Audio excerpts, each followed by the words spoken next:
and welcome everyone. I'm gonna pick up the share here, Stephanie. All right, can you see it, everyone? Yeah, looks good. Okay, so first I'd like to just introduce the panel. First, I'm Bret Wingert. I work at Blue Cross in program management, which includes our PMO, some of our financial, our testing teams, vendor management, that kind of thing. And I've got two panelists with us today. The first one is Mike Pencek, who's the CIO at Blue Cross, and then Lindsey Perry, who's the VP over at McKesson. So I'm going to let Mike do a brief introduction of himself first, and then Lindsey. Sure, thanks, Brett. Just so you know, you're showing two screens. Looks like, okay. You're in some demo mode.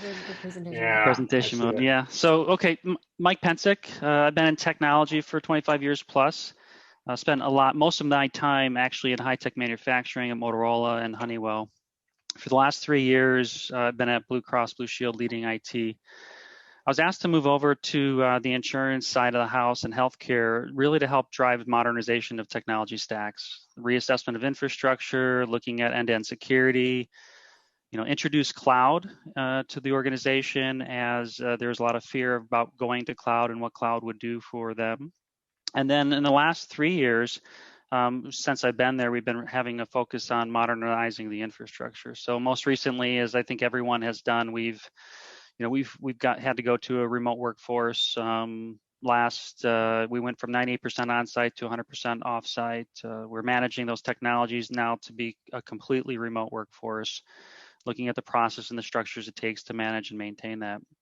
In parallel, though, from a healthcare perspective, we're building a new foundation and a business strategy around the future of healthcare. And for us, that's just all about what system it takes us to run the business of being a payer, is what we were be called in the health industry as an insurance company. And that's supporting our roadmap for growth.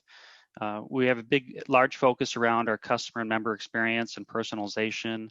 That means personalization of that customer experience, as well as really modernizing the infrastructure for real-time data needs from some mega legacy systems that we've had. And that's really translated to our future around being a lot more agile in technology. So we need to be able to grow fast when needed, leverage cloud, leverage building versus buying. So, buy technology in the cloud as we need, and the capabilities do exist, and be able to connect them together through our API enablement layer, data standards, and governance. So really, we've been on a journey over the last couple of years to just build a new foundation within healthcare. So I think this is a pretty timely event, and that's what I've got. Thanks. Thanks, Mike. And then Lindsey, could you say a few words about yourself? Yeah, it's great to be connecting with you all. Not sure if it's better or worse being able to do it over video than in person next month, but the opportunity to talk to Mike and I. As Brett mentioned, so I presently work at McKesson. So I've worked at across a variety of industries, companies of varying sizes. Some of you, McKesson might be one of the largest companies that a lot of people have never really heard of. So Fortune 10 company, largest portion of the McKesson revenue is driven by our distribution center business. And so that's where you see often a lot of the names is either in the kind of pharmaceuticals or medical supply related. As there's been, a lot of changes in the generics market for pharmaceuticals, we have a big focus within McKesson around our growth strategy is much more on our technology-driven businesses. That's where I support. So I work as the technology leader for one of our business segments called RX Crossroads by McKesson, and our focus is around specialty healthcare. So, that's the healthcare market where you have specialty drugs that often have kind of more complexities or a lot smaller patient population. And so with those, there's complexities for pharmaceutical manufacturers, they take those to market. And then for consumers like us, as we're trying to get access to those medications, and often they have affordability challenges. And so you think about it in terms of maybe a specialty medication where it might be $5,000 and your co-insurance is 20%. You might not be able to afford that $1,000.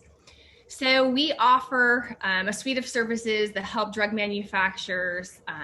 The goal is all about how do we take friction out of the ability for patients to get the drugs that they need. How do we help them with their financial assistance? How do we help greatly shorten the time to therapy to get people medications? And how do we help keep them on therapy, as adherence is a huge problem?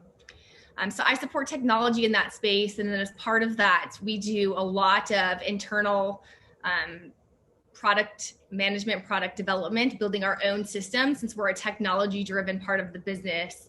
Really trying to help push technology-driven solutions, which is very fun and interesting when working across the healthcare industry. Okay. Thanks, Lindsey.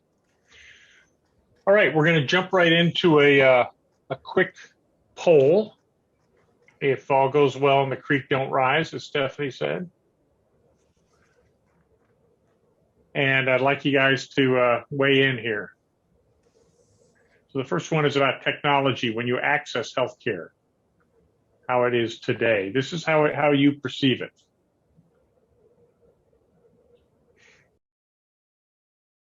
So the first one about technology, it looks like the bulk of people thought it was hit and miss, or maybe not useful or not there at all. Some people have a good experience. That's good, about a quarter of you. And then down in sharing, everybody has some reservations. There's a lot of people who think if it's aggregated, it's fine, and a good chunk who think not at all. So that's interesting. Okay, so that's going to lead us right in to our next topic. So we're talking about healthcare technology today, and I'm just going to tee up a few things to let everybody kind of understand the landscape, and then we'll dive right into some questions for our panel. So the things that really drive healthcare are mostly external forces, and this can affect both the providers, it can affect manufacturers, it can affect payers such as insurance companies. But you've got HIPAA and privacy, which you guys probably are all familiar with, because every time you go to the doctor, the dentist, they make you sign some form that says, I know, I know what the HIPAA policy is and all that kind of stuff, and I agree, and here's all my rights. You may know less about transparency, but more and more the companies are being asked to be much more transparent about their costs and what they charge. The first wave of that was hospitals.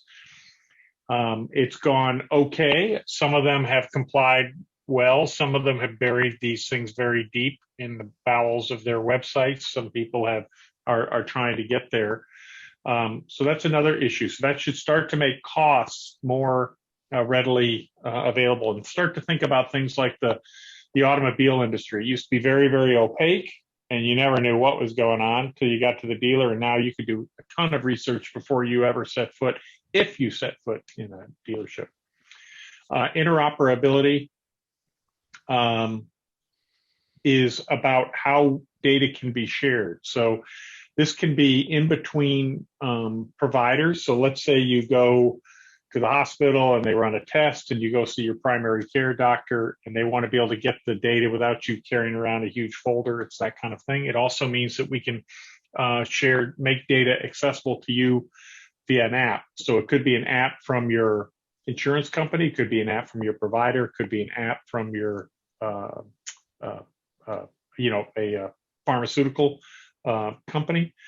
And that sounds pretty good, but it also means that third parties could start to be kind of disintermediate. If everybody knows how that happened, think about the best example there is banking. Whereas now, you can pretty much get your banking information on a lot of different platforms in a lot of different ways. Used to be, again, you had to go to the bank, and then it was like, okay, you can go to our website, and now you can put different things on different websites, right? ACA and ARPA, that's the Affordable Care Act, more commonly known as Obamacare. Then we have also the ARPA, which was the more recent addition to that. So those are the regulations that affect the individual marketplace. So if you're not working for a large employer, you're not on Medicare, you're not on Medicaid, that's the marketplace. That's where you go. And there's a lot of rules associated with that. A big example of that is that used to be you could only sign up for insurance in November and December.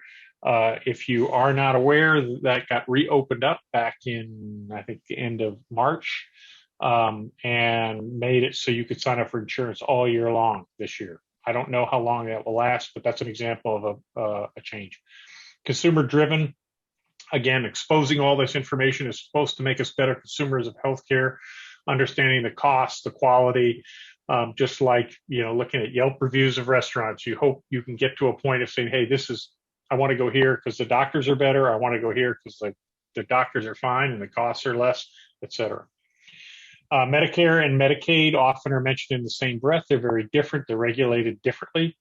Medicare is for people over 65, and it sounds relatively straightforward. But if you've had a chance to look into that industry, it's a fairly complex industry all by itself, highly regulated, and a lot of affects a lot of the ways companies do business.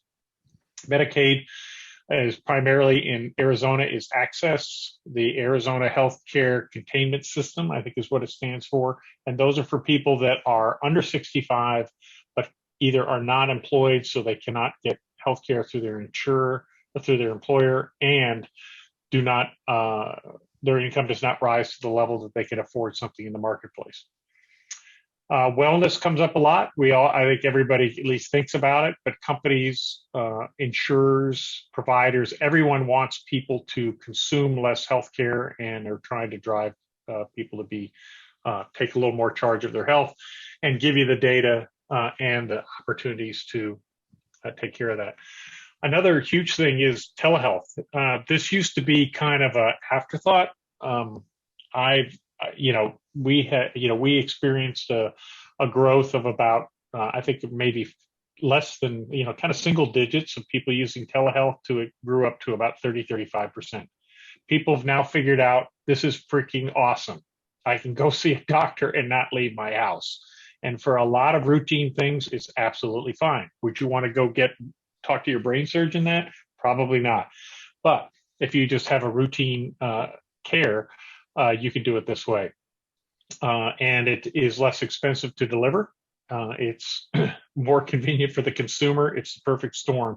And COVID gave us the opportunity to get a lot of people to finally try this. It's particularly a year ago, nobody wanted to leave their house hardly. So being able to do that over video, fantastic.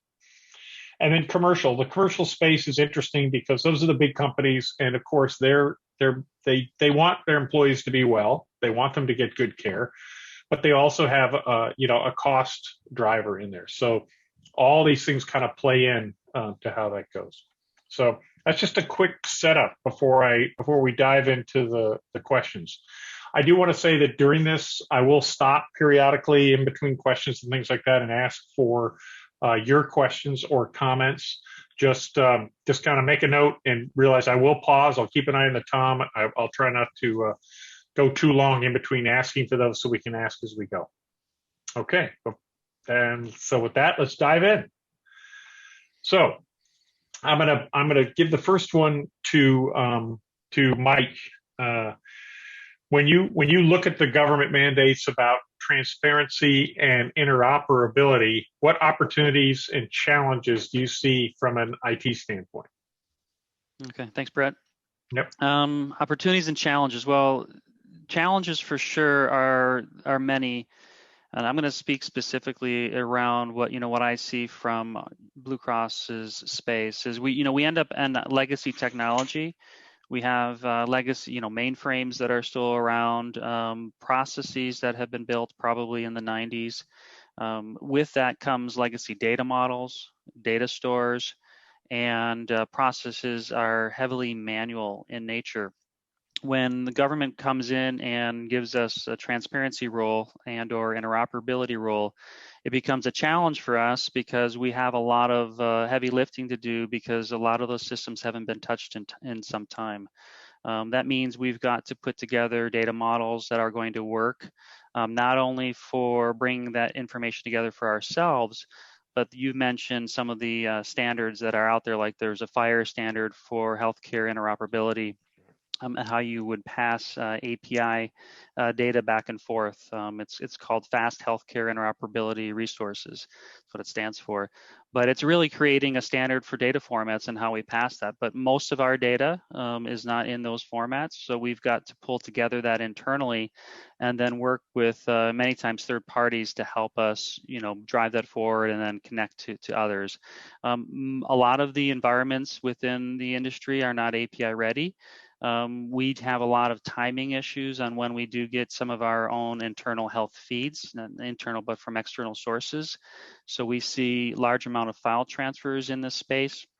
With that, it does create timing problems of, how do we get records up to date and timely and in sync? So those really do create some of the challenges that we have.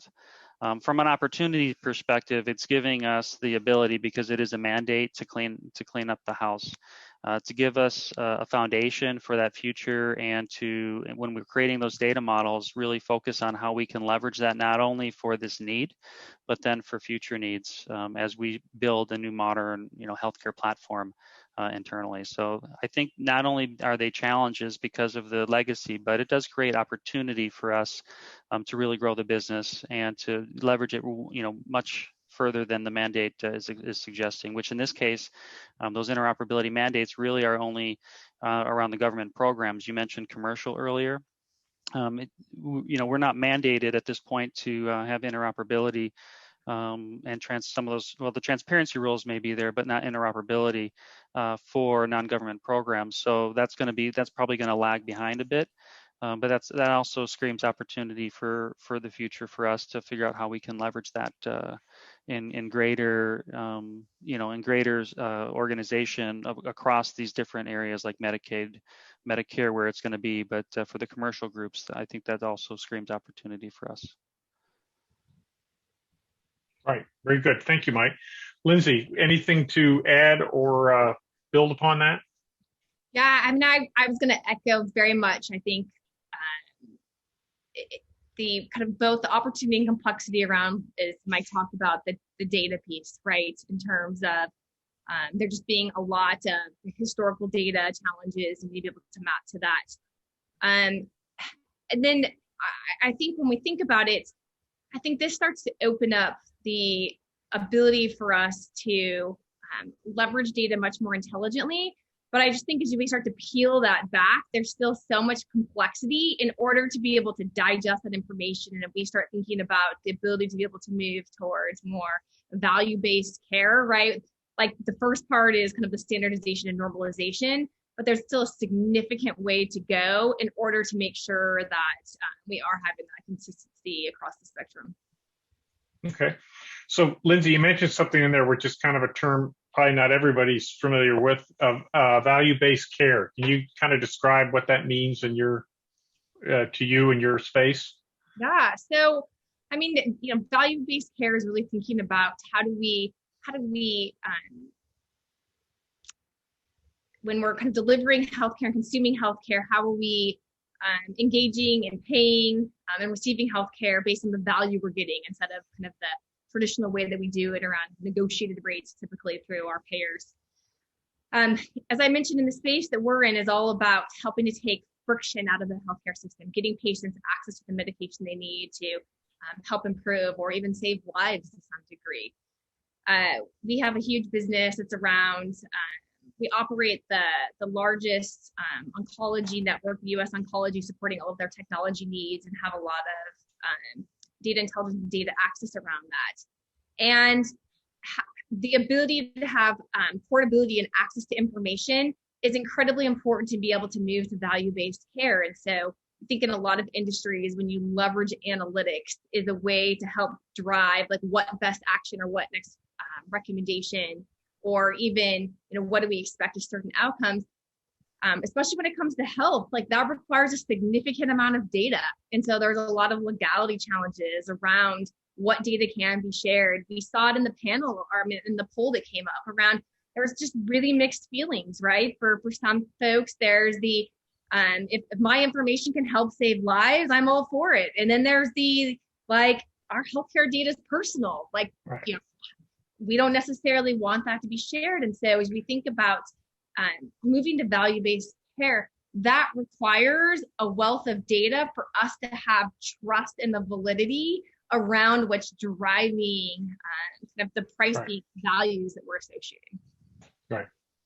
No, it's a great it's a great point, and healthcare data is sensitive, but you think about applications like Mint, and even some of the retirement applications that people can use, financial financial management applications. And originally people were pretty reluctant to share it until they used it, and they said, hey, there's a lot of utility here having this stuff in there, even though it is you do give up some of your personal data in order to achieve it. It's a good point. Okay. All right. Thanks. So any questions so far on that topic, on about the transparency and interoperability? It's a pretty big opportunity in the IT space. Again, once it starts to become widespread, there'll be a lot of disruption, I think, in that space. But any questions? Okay. Hearing none. So when you guys have both worked in non-healthcare industries, what are examples of experiences that you brought to the healthcare world that were impactful? And what was a surprise to you when you joined the healthcare industry? I'll start with you this time, Lindsey. So a couple, I'll start on the surprise side. So I think in a lot of industries, people have IT assets that are aging or been a while, especially in the healthcare side.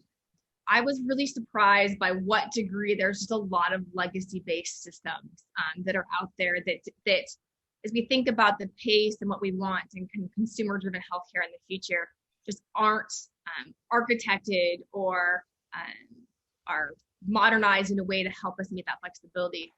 The other thing that I found interesting, not as much on the technology side, is compared to a lot of industry, is that there's been a lot of deep-rooted people who, whether it's directly within McKesson or healthcare in general, you find people really spend a lot of time in that industry. I think because when it ties to the value that people bring to their work, especially in a company like McKesson, where we get patient testimonials around getting medication to somebody that was important to help save their life or important for their quality of living. That's really motivating in terms of keeping people within that industry. And so that's both really positive in terms of that passion. But then we think about it from a technology side, that requires us to also have to bring in and think about some of the experiences, outside to help people think and challenge how we approach to what we're doing from a technology perspective. What I saw was there's a lot of parallels in healthcare compared to a lot of other industries. So having spent a good deal of time in a sales and marketing industry, how we think about like analytics around like a buyer's journey and how to kind of attract customers. It's those same types of principles a lot in healthcare, but maybe you use different terminology. So you're talking about a patient journey. What's the patient's journey from going into their doctor to receiving their medication to keeping them on adherence? But it's a lot of the same things that you would think about as you're approaching kind of a sales and marketing problem is around how you would be approaching a healthcare problem in order to be able to serve a patient. Right. Okay. Thanks, Lindsey. Mike, what would be your take on that one? So surprises for me, I'll start with the tech. Legacy technology, Lindsey mentioned it as well, that, technical debt that exists in the organization. I mentioned mainframes before. The data that can be stale in many ways, is very complex, and it's just not, it just hasn't been focused on or modernized. So I think that was a surprise. The amount of, in addition, the amount of file transfers that may exist versus what we might be looking at today with EDI and API calls. right? That goes back to some of the legacy tech and the mainframe uses. So I think that that was also a surprise to me. Each of these, they really allow us from a technology perspective, give us a ton of opportunity to make some really positive changes on the organization. But in addition to that, Bret, I would say when I stepped in here about 2.5 years ago, the fear of the cloud. Almost completely disabled from doing anything in cloud, and it was fear. And a lot of it was fear because the individuals that have been here for a long time didn't have experience with it and didn't understand what the guardrails could be and what the value might be to having some connectivity to the cloud. And I think my first year, it really took to eliminate those barriers, bring in some skills that would help people be educated, and really start focusing on the value that we could get out of it, how it enables the organization, versus just being afraid of it. So I think that was, another large surprise from my perspective. Yeah, no, those are great. Those are two great examples. And I think the industry in general has a lot of inertia to it, and some of these external forces that we just went through are starting to get it to move. And that's why I like the banking analogy, because it was a very staid industry. Nobody did anything different.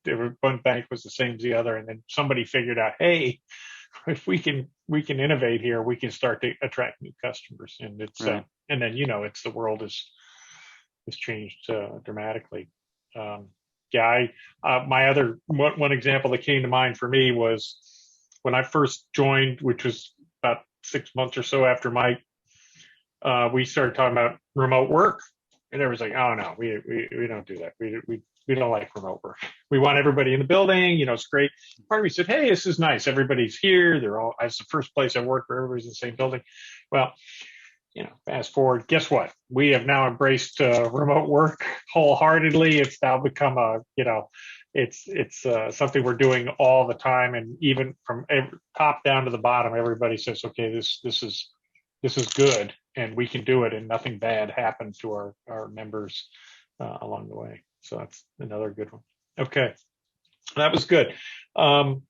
So when you guys think about other industries that have attributes like healthcare, what do you think of? I mean, I keep throwing out the banking one. Are there other ones where because you've been in some different industries, you say kind of walks and quacks like this, or you say, man, this is just a unique beast? So if I would start, Bret, you mentioned banking. Sure, PCI, we still have to deal with PCI as well. We have HIPAA regulations, so we're protecting basically the PHI, so protected health information is where we're focused on. Other industries that I've worked in, it may not have been protecting personal health information, but it was protecting intellectual property, right? Similarities in things like ITAR if you're in the and you're in government businesses, or if you're dealing with internationally, Europe today, you've got GDPR.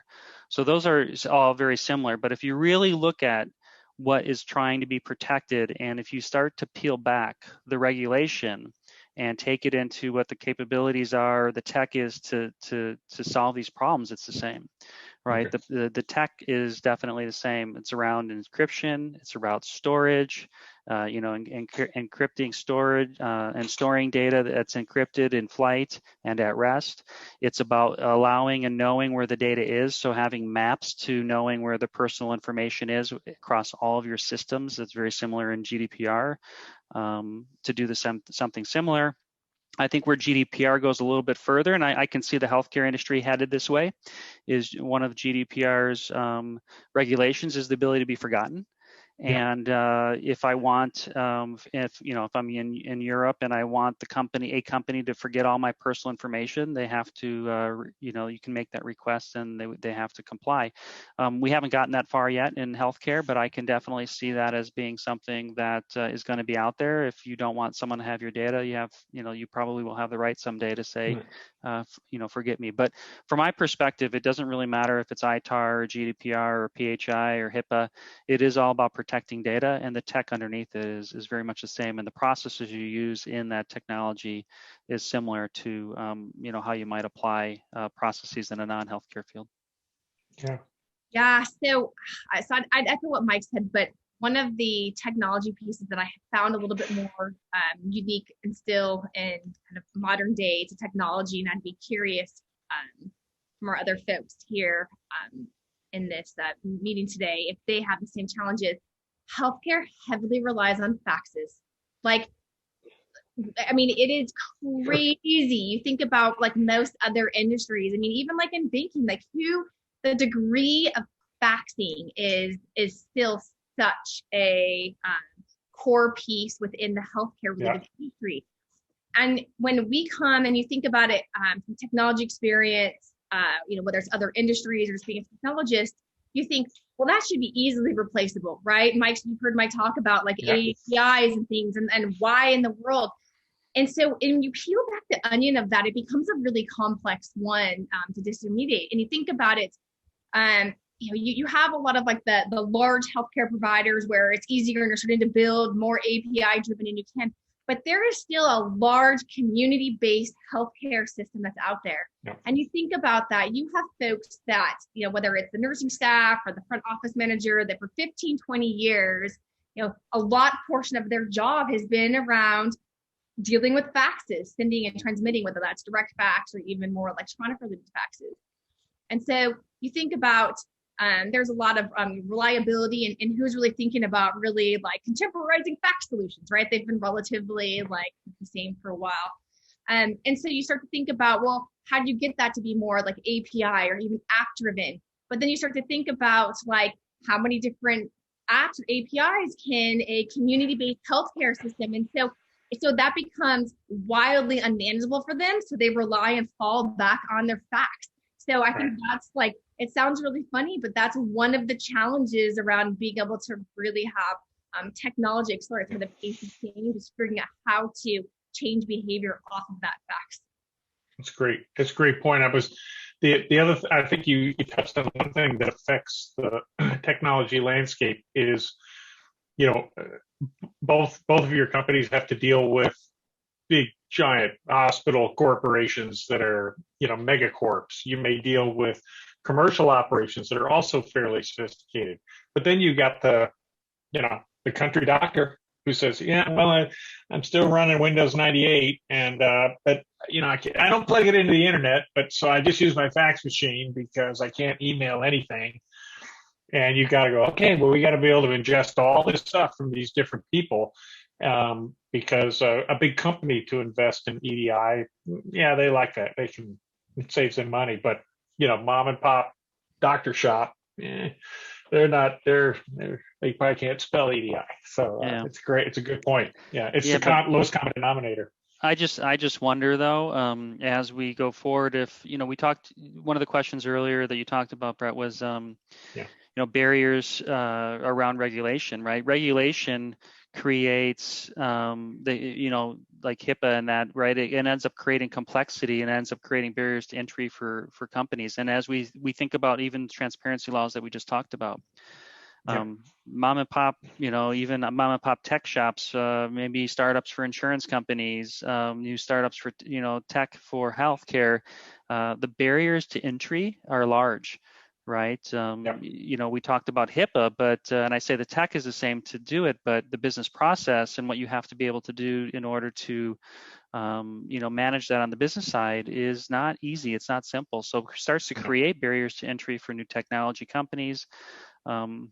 We've seen companies come in and out of healthcare, I think, all the time, right? Amazon came in and then they went out and then they come back in. Too hard. It's too hard, right? That was one of the parts of what they were talking about, is it is very difficult, and I think some of that regulation creates barriers for for new tech companies to come in.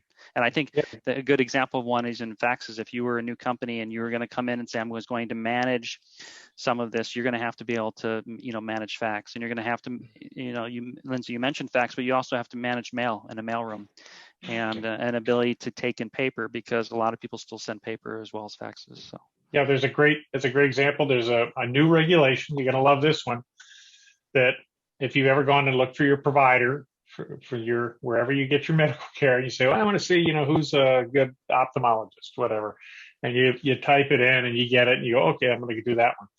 And there's always an opportunity to print that or to save it. You can get a giant PDF that's like, I don't know, 300 pages. Well, you can also call your insurance company and say, I'd like a copy of that. Not many people do it, but you can do it. They have to mail it to you in paper. Print it, mail it, put a stamp on it. And now this new rule says, hey, they only have to ask that one time. You have to do it every year. So you got to remember systematically who asks for that. Do it every year. Mail out this giant document. So it's crazy stuff like that where you dance between the high-tech world and you're right back into analog. Yeah, really. Bear skins and stone knives. Okay, let's pause there. Any questions? Has anybody got something they'd like to ask? This is Michael. Hey, I was going to ask Pencek, you mentioned when you came on that you guys had that, actually, let me rephrase. So you mentioned tech debt. As you came into this role, into this position, how have you guys been able to address that? Were you able to tie it all the way back from the total cost of ownership all the way back to the applications, businesses, or is it still a difficult situation, to say the least? I'm trying to find the words to be polite about it. I know, actually, I guess point being made is that we all have difficulties with that. I was just wondering if you guys are having that same frustration. So since we do have some modernization activities happening, we've looked at the technical debt, and in the next couple of years, if we're replacing an application, we're probably going to try to protect it in place and not do anything massive. Like we're patching and we're doing everything we need to do to keep things up to date. In cases where it's not patchable, we end up protecting it through security, firewalls, etc., or hardening it in some way. So we have that challenge. I think that challenge is the same for everyone. I think you're also kind of tying that to, what's the business case in some cases, to be able to maybe make that sale and say that I need to do an upgrade, or I have to, get rid of that. So far, I would say we've been quite blessed from a company perspective to not have too much pushback on that. We have an ability within, the IT team here to be able to make those changes without much hassle. I think part of that is the ability, because of the way just financially we're running the operations. We're self-managed and self-contained from an IT perspective. So we've got the run rate. I can do the refreshes. I'm not fighting for that dollar over dollar every year on those and the infrastructure, because it is known in the industry that we have to keep those things up to date. So it's kind of been baked in here as an operating model that allows refresh to occur. So I'm not as challenged there. Where we've been challenged is in some cases it just didn't happen, and that was more process, more people, accountability, and some structures that we had to set up for ensuring that every application had an owner. Every application was tied to infrastructure, so deploying and making sure we had ITIL service-based service desk here and CMDB, so that we can track that and we can start to press that forward. So I would say it hasn't been that bad for us. Where we've kind of stalled things is how much investment do we want to make? What's the large upgrade we want to do for anything that we know is going to be touched in the next 2 years? So we'll keep it compliant with all industry compliance needs, but we may let an operating system go long in the tooth, right? We may let it sit if we know we're going to have that upgrade shortly, so we don't have impacts on the business. That's good. Thanks for the question. Yeah, I think another something that I thought of as you were answering that is also the fact that the industry again was not moving very quickly, so a lot of stuff was just manual and just happening, and everybody was fine. And then rules and regulations came along that made like taking credit card information and writing it on a piece of paper and typing it, stuff that just doesn't work. And so you have to really get people to go, oh, we can't do it that way anymore. No, you can't. I know you've done it for 20 years that way, but you can't do it that way anymore. So, okay. Lindsey, anything to add to that one? I think McKesson's been out on our journey around like the technical debt. So about 3.5 years ago, we started centralizing a lot of technology. So McKesson's a giant company, and we had a lot of our business in general is running in its own segments. And so it's been a big strategy to bring together kind of core IT as well as have much more of an enterprise first in the way of thinking across the company. So we have a significant amount of technology spend, but probably not uncommon for a lot of the organizations that maybe people have experience with. Significant spend, but not necessarily in the areas that are going to be driving the most value, whether that's from a revenue standpoint or in terms of value care for our markets and patients. So a lot of that was around some of the Mike talked about, right? The ITOP, CMBD, like how do we help get the visibility into what is the technology? And then I think as you've heard Mike talk a lot about how security is at the forefront of everything. You talk about technology, but especially when you get to a company that's got the size and growth of like a McKesson. And so I think that's been a lot of the educational point in a way that we've helped around the technical debt is aligning to kind of what's the value systems that are going to be driving the point of differentiation, but also the education around the security pieces. Because even though you hear a lot about it, we talk about a lot of technology, there still often can be gaps from a business perspective. And so it takes a lot of kind of constant dialogue around the importance of the investment there. Okay, that's great. Thanks again for the question. Any other questions at the moment? All right, hearing none. All right, so I think both of you are experiencing, transformation in your various enterprises. So, what is the impact of some of the regulation and the environment, kind of the unique aspects of healthcare that you think can either accelerate or inhibit transformation? You want to go first, Mike? Sure. Well, I think this is we're kind of talking about this earlier too, right? This is kind of that double-edged sword. Regulation ends up becoming a barrier to entry for others, and the complexity that it brings into an organization stops that from, sometimes stops you from making things better. Because if you're going to make changes, it could be a heavy lift, moving a large ship. As opposed to maybe taking things, a bit at a time. So I think it sometimes can hinder innovation in that way because it's you've got a lot of complexities to deal with. And then in our business, we've got multiple different regulators that are, we've got the government, the federal government, we've got the state and local government. We're part of an association, so we have mandates that come in from the association for how we work together across states and independent state lines. So that becomes a struggle as well. So with all that, it does create that complexity. But then on the other side, I look at interoperability and what the government's trying to do with interoperability. They're trying to leverage that mandate or that regulation in order to open things up and bring healthcare forward. I mentioned earlier today about passing files and not being, API capable.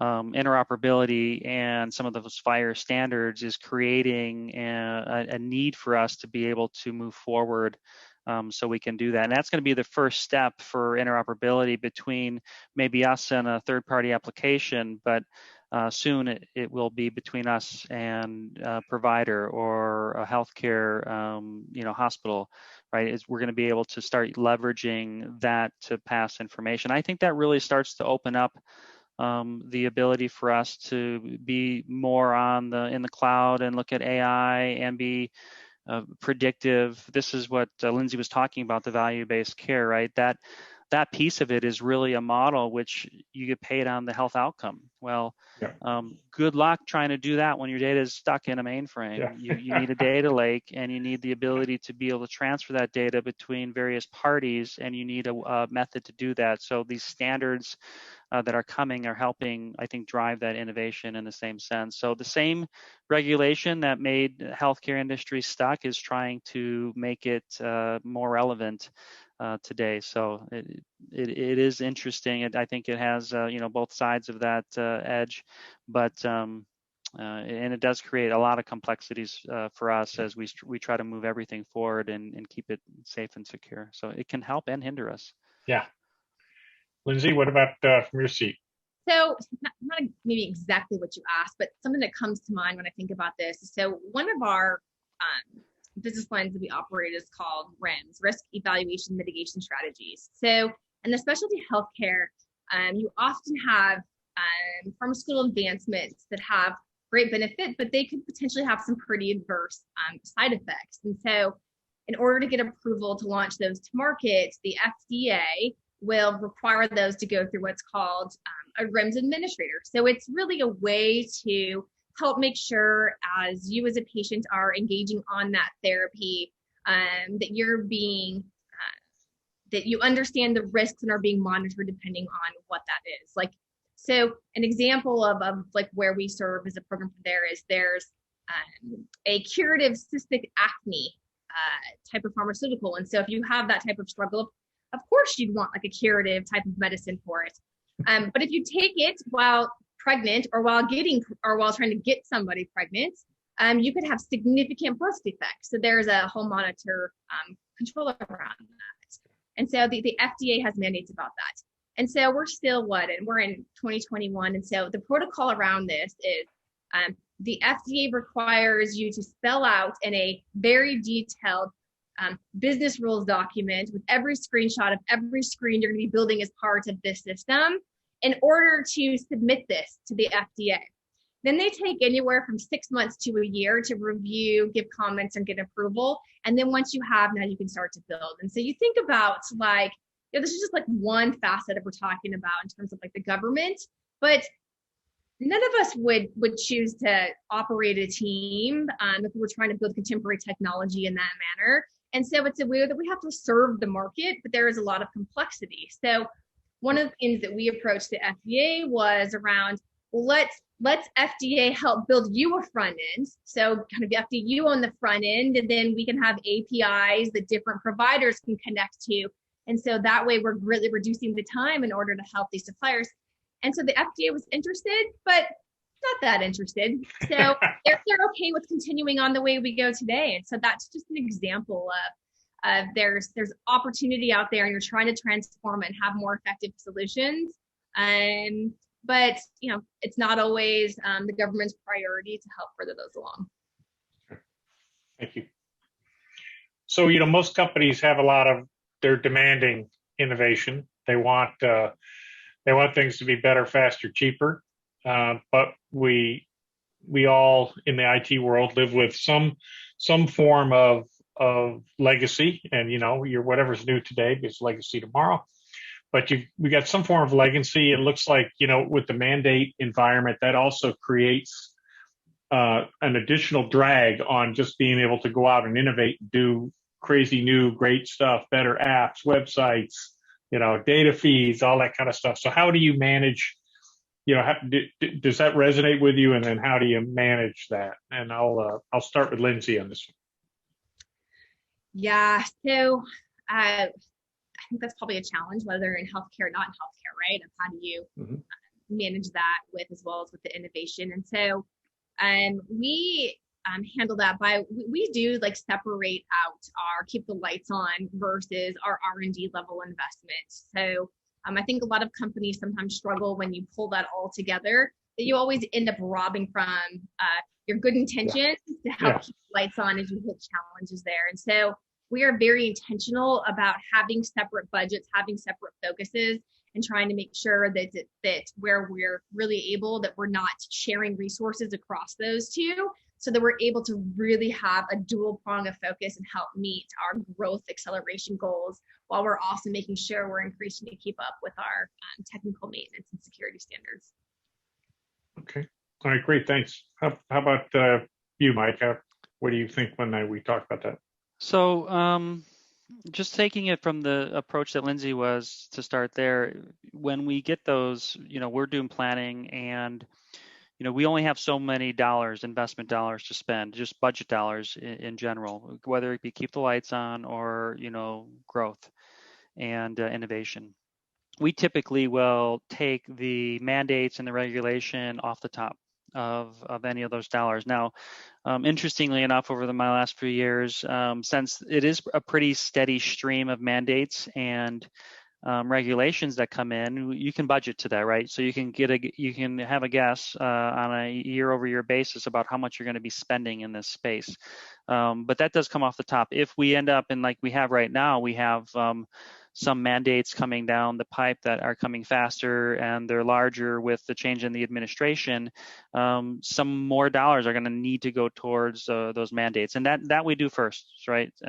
So take the dollars off the top, resourcing what we need to do heads there, and then what's remaining goes into innovation.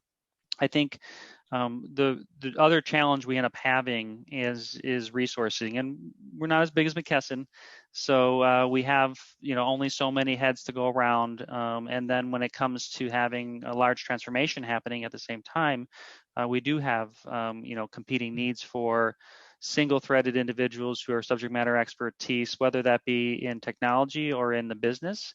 They may be a business process lead where they understand the ins and outs of maybe enrollment or claims processing, and they might be needed on both, and that is always the challenge for us. So I think mandates come first, and we've got to do that from an investment perspective, but sometimes I'd say it does start to get in the way, and we've got to do some really unique roadmap planning to ensure we can do both, because we do leverage similar resources. We can't be as perfect as cutting out what it takes us to run the business and to innovate, just not large enough to be able to do that. Yeah, I read an article the other day about the hospital transparency, publishing their rates, and several of them decided we're just not going to do it because the fine's only $100,000. We're not going to do it. So now they're saying, well, we're going to make the fine $2 million now, so that you're going to get interested. So that's another factor. Sometimes you have to say, well, we can't do it, and we're going to face the music. They did the business case, and it was cheaper to not comply. Yeah. Exactly. Okay. Any questions about that, or something else that we've talked about along the way? Okay. Crickets out there tonight. Okay. Very good. All right. So I'm going to kind of close with give you a chance to talk about anything that you think is a challenge or an opportunity in your unique spaces that you think would be that we haven't talked about maybe, and that you think are of interest to the group. So I'm gonna start with Lindsey on this one. Oh, geez. I think like the technology area that we haven't talked as much about that I think is a really interesting one is Bret talked about a little bit, but from like the app space, the patient engagement related space. And so I think all of us, if you may consume, you may have an app related to maybe it's your primary care, maybe you have one from your dentist, maybe you have one, right, for your chiropractor. But that becomes a lot of challenge when you think about it from the provider perspective, is they're engaging in applications from the payers, they're engaging in applications from the providers. And so that really creates some barriers at the provider basis for them to be able to like help take some of the costs out of the services they're providing. It takes a lot of humans as they're having to interact with all of these different applications. And so I think as we're thinking about what are some of the transformation pieces that we're going to be having around technology, I think a lot of that not only does it derive from the how do we make the cost of things more transparent and more visible, but it also is around how do we help make technology and the whole ecosystem that providers have to connect with in order to provide their services outside of just meeting with you and giving your diagnosis. Taking friction out of that system is going to be imperative for helping us drive our overall healthcare costs down. Okay, thanks. And Mike, I'm going to come to you in a moment, but I just wanted to, with the same question, but as you think about it as a healthcare consumer, and unfortunately we all sooner or later are healthcare consumers. It's not like televisions where you don't have to buy one. So you go along the way unless a piano falls on you when you're 20. You do interact with the healthcare system. So I was just curious if anybody has an example of a particularly good or a particularly bad interaction with the technology as you were accessing healthcare that you'd be willing to share. Does anybody have a good example of one where you say this was great or absolutely hated it? This is Laura Hemingway. I'll speak up with a couple of thoughts on this. I recently had the opportunity to engage with several doctors in different forms, from online API, from online registration and entering in all your system, all your information. And I actually witnessed one that did a conversion. I said, well, you should have hired me for the conversion, because I was like, why am I answering all this again? But I think that it's very exciting what's happening in the healthcare industry about the empowering of the patient and how they're able to provide their information and track it and change it. And I think telemedicine, you spoke to that earlier, and my recent experiences with that have been extremely great. And I think it's just I just see that everything's on the precipice of being just really fantastic in getting more to the patient. I really see a lot of great things happening just from a patient point of view. Yeah. Great. Thanks, Laura. Anybody else? Something, a bright spot or an opportunity?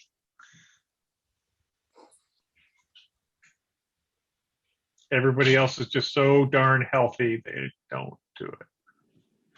Any other thoughts? Anything that went particularly well or not well? I happen to be a patient at a concierge doctor. Mm-hmm. And one of the reasons why I chose to go down the concierge doctor path was because of access to technology and the ability to actually see my doctor via televisit before televisit was popular. And seriously, and I can email, I can call, I can get, it's, now I pay $150 a year, but that to me is a small price to pay, especially as I've reached a certain age. Yeah, exactly. Yeah. And, as I love to jokingly say, I have too many ologists to deal with. But very good. One of the great things to get to the point of the conversation is that doctor is also the center point of all of my data. Every doctor that I go to that is around that office, the data is shared back and forth. So they all know what is going. He knows my entire story. Right. And I can go to the app and I can see my entire story in the app. And there's something very powerful about having the ability to take ownership and seeing your own full story in one place. I mean, anybody ask me, any other of the ologists, ask me to fill out another stupid piece of paper. Right. Yeah. I'm like, you're connected. Come on, it's an API call. Seriously. Right. I work in IT. I know what this is. To Laura's point, why don't you talk to me? I'll help you make the transition. There you go. Well, that's great. To Stephanie's point, right?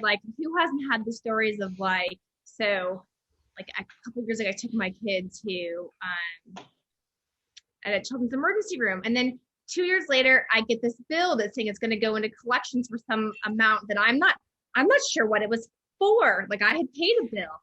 So you call them and they say, well, this must be for the doctor. This is the hospital line. So you're going to have to call them. Right. And so that, you think about like, those are the things that you don't think about when you walk in to receive patients, to get care. But I think will start to become people's criteria and be more looking at situations and solutions like Stephanie has, that your past experiences, you don't want that anymore. Except for the hospital. My husband had COVID. I work for IBM. Guess what? IBM said our employees will not incur cost if they need medical care related to COVID. I got a bill from a collector about 6 weeks ago related to my husband's care when he went to the ER related to COVID. And guess what? They don't care what IBM said. We owe it. Yeah. Yeah. I think you're explaining on one side the good, right? Because you have a concierge service, right? That they pass the data and they are connected. But that is also then on the other side of your COVID experience, the issue that we have as an industry to transfer data between each other, right? And to get and for it to be legible and not complex, for it to have transparency and cost. Those are the things that these regulations that are coming are trying to solve. So there's a first mover opportunity right now for the concierge service. If we were to fast forward, because of interoperability, because of API standardization and data standardization, that experience would be able to be had across, non-connected in a way, right? Providers, right? And that's what the industry is trying to solve. That's what the regulations are trying to solve. But you heard today the problems we have with paper and legacy data and legacy mainframes and processes that just aren't connected. And that's why I think you get the second part of that story there, is because we've got to solve that problem, as an industry. And I think that's what the government's trying to do with regulation. So, but I think you're right that the concierge is probably where everyone's headed to once we can pass data in a more transparent way. My only challenge to that is I work with financial services organizations that have the mainframes believe me, I worked at an insurance company that had paper on the IBM mainframe in the basement from 1969, and it was still running. So I get it, but they've had to figure out interoperability with the government directly. With money transfers and things like that. So it's possible. They might just be a little more ahead. Yeah, they're behind, right? The health industry hasn't had that need. There wasn't a regulation that came down to say it had to be done. So we are where we sit today because of the rest of the complexities. So now that is coming, that is a future that we might all see one day. That would be the goal. Exactly. That's great. Yeah, I think on a high point, I get it. Lindsey talked about paperwork. I like it now. If you go see a provider, you can do all this stuff online. So you walk in, they don't hand you this clipboard with 18,000 sheets of paper that you spend the first 20 minutes writing. And you're like, oh, gosh, why couldn't I have done this before? And guess what they do with that paper? They scan it in. Right. They store it. Yeah, I know. Exactly. It goes in that big file folder. Then restore it. Yeah, exactly. And then on the downside, I needed to get images from a procedures from 2018, and they said, we upgraded our thingy, and we haven't figured out how to get the old images out. I'm like, what? I said, well, we've called them. We've got a ticket open, and I said, all right. So sure enough, like 3 months later, they finally figured out how to do it, but you can see there was just no thought about, we got to be able to get those old images out and be able to share them with all this new technology. So it's complicated. Okay. So Mike, I'll give you a chance to answer the last question about any unique challenges that you think maybe we haven't discussed, and then we can take one more shot at questions and then wrap. Okay. I think the other, COVID had been a unique challenge for us. We talk about all of this stuff going on during this time when we all got sent home, and that has been a very unique challenge. And I think a challenge that is continuing to shine its head because, there's pressures right now when it comes to the industry, resources, skill sets, We're seeing pressure around keeping individuals because there's more recruiting happening across the globe and across the country now for the same individuals. And I think that's been a challenge. I don't think that's a unique challenge to us. I think it is common for everyone. But we had to do that during the same time, right? No one's stopping the mandates. No one's stopping the requests for us to improve the technology. Yet we continue to have that struggle around, how do we keep up with resource and planning on top of all of it? So that's been a unique last, year and a half challenge that we've had in face of all of the things that are going on. So that's great. That's good observation. Okay. Well, we're close to time here. Are there any final questions or comments before I hand it back to Stephanie to close us out? I have one really quick question with regards to future state. You hear a lot about transparency, and to me, that's extremely important in this spot, right? Just in general, I mean, without going into, what's wrong with the industry. Yeah. But certainly, transparency in any industry is going to make things better.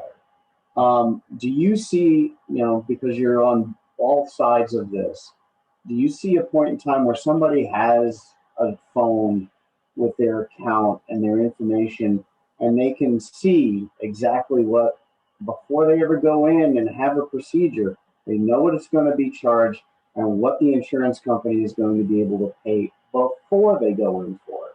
I mean, because right now it's a crapshoot and nobody knows, right? And I think that's the goal of transparency. Yeah. And I know the government has to get involved to a certain extent, but it certainly gives people, it empowers the individual.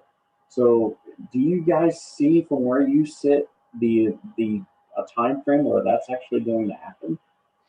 Yeah, I believe it's going to happen. I see the conversations happening across the industry as well as across the Blue Cross Association around how we enable that. And you mentioned it. There's a million of challenges to do this. So the opportunity is definitely there. There's a lot of challenges to make it happen. Contractual challenges between providers, insurance companies, between them. You talk about surprise billing, right? You don't want any surprises. You might have an agreement with the primary doctor, but they have someone come in on the surgery, and that that kind of throws the entire costing off. There's a lot of layers there, but I think from my seat, I see the industry trying to tackle that. I see the government tackling that. I would say short answer, yes, it will happen. There are a lot of layers to be undone, but I think what I see from a regulation and what's coming down the pipe is positive and will get us there someday. I think everyone wants that. They want affordable care. They want it to be available to everyone. How do we get there with this mess of regulations that we have? But I would say yes, it's going to be coming. And I think we see some challenges coming in too that are helping move the industry fast. We talked about Amazon just for a moment, right? Having an Amazon come in, having a Walmart come in, they're coming in with services that are putting prices up to say this is how much this is, $49 for this, right? That is going to start to move the provider industry as well. And there's some big challenges around provider too. You build hospitals, you have to put people in hospitals, right? So there's a lot of costs that. So I think telehealth is also going to help, start lowering that barrier to where you can get a cost for maybe an encounter or a visit. I see it coming. I do think it'll happen. I think it's going to take government to really push that over the line, but I say it's coming, and we're starting to see all of the pieces come into place to do that. And I think this transfer of data, interoperability, is key to it in its core, because if you can't transfer data, then you're never going to be able to bring the complexities of how someone might get care for a primary and 5 different you got someone who's giving you they've got the administrating drugs during procedures. They've got someone helping on surgery. All of that, they could be different providers through that whole thing, and we've got to be able to share data. It is the crux of everything, but I do see it coming. Yeah. You asked about time frames too, and that's where I can't just put a finger on the time frame. Yeah. I'd like to see it in our lifetimes, right? Yeah. That was everybody. I would like that as well, as So- just as a consumer myself.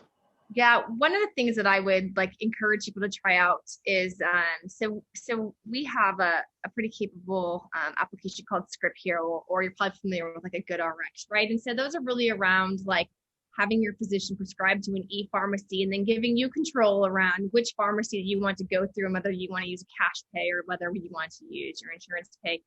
And I think if we start to see more consumers starting to pick up that type of behavior where they want transparency into what the cost of medicine, even though that's starting at it's something that is complex, but not as complex at the point of patient care, like in a hospital setting.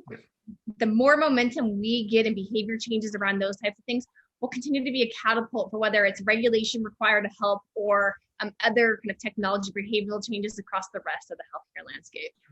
Yeah, there's been maybe not the Apples or Googles or Amazons, but startups are coming in and doing things like what they want to do is come in and say, you go in to have a procedure. They figure out all the complexity ahead of time. They go, okay, Brett, you're going to owe $500. And I go, here's my 500. All right. And then I leave, I'm done. I don't get bills, and they get all that, and they sort it out with the insurance company, the provider. If they had a extra doctor walk in who was not authorized, they go, no, we're not paying that.